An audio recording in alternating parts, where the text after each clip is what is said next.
बुलेटिनच्या सुरुवातीलाच बातमी राजकीय। बच्चू कडू यांनी केलेल्या एका धक्कादायक दाव्याची शरद पवार आणि उद्धव ठाकरे हे लवकरच भाजपसोबत केंद्रात जाणार असा दावा बच्चू कडू यांनी केलाय आणि देशात मोठ्या राजकीय उलथापालथी होणार असंही म्हटलंय। अशा चंद्राबाबू नायडू आणि नितीश कुमार यांना पर्याय म्हणून शरद पवार उद्धव ठाकरे लवकरच केंद्रात भाजपसोबत दिसतील असा दावाच माजी मंत्री बच्चू कडू यांनी पंढरपुरात केलाय।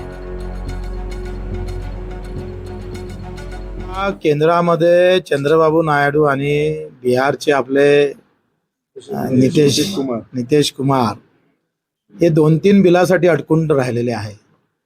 त्या 2-3 बिलावर कदाचित पवार साहेबांचीच राष्ट्रवादी आणि उद्धव साहेबांची शिवसेना कदाचित वरच्या केंद्रात गरज पडणार आहे।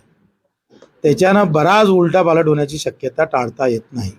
त्यावेळी अजितदादांचं शिंदे साहेबांचं भविष्य गरज सरो वैद्य मरो, गरज राहणार नाही। जिथं ज्या वेळेस औषधीनं बरा झाला तर दरवाजाच्या बाहेर जाऊ द्यायचा नाही, अंदरच कापून टाकायचा। हे मोगलाची नीती जी आहे ती नीती सध्या सुरू झाली।